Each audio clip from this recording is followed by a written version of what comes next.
Okay, so Seamus, today, earlier I gave us the formulas for finding force of friction and force of gravity. They're kind of the same. So if you have like the force of the push, which would normally be, right, M times A, but then friction always works against the force of the push, right?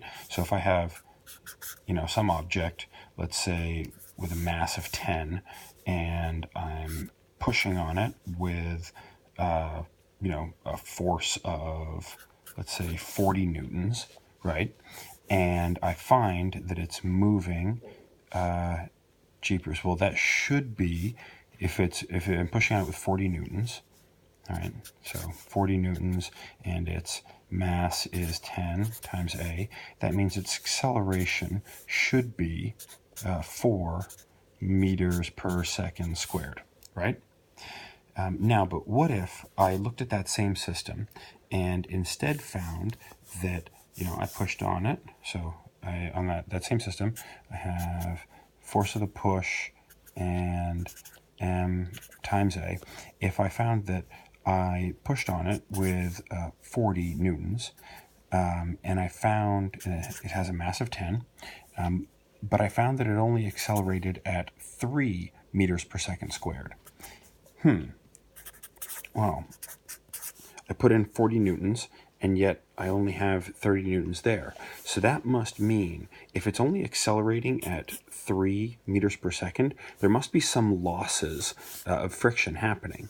So I could use this. If I gave you this and said there, I put in 40, it had an acceleration of 3, and its mass stayed the same at 10.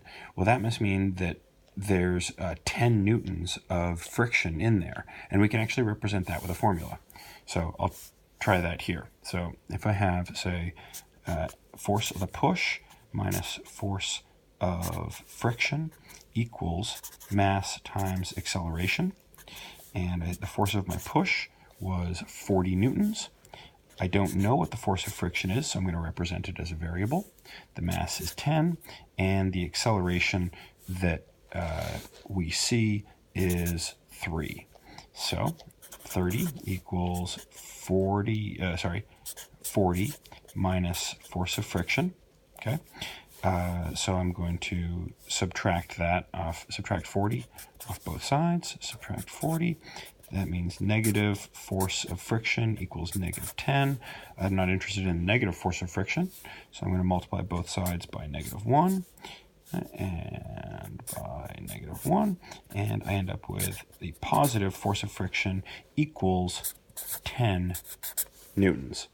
And so this here is the mathematical way to do it, right?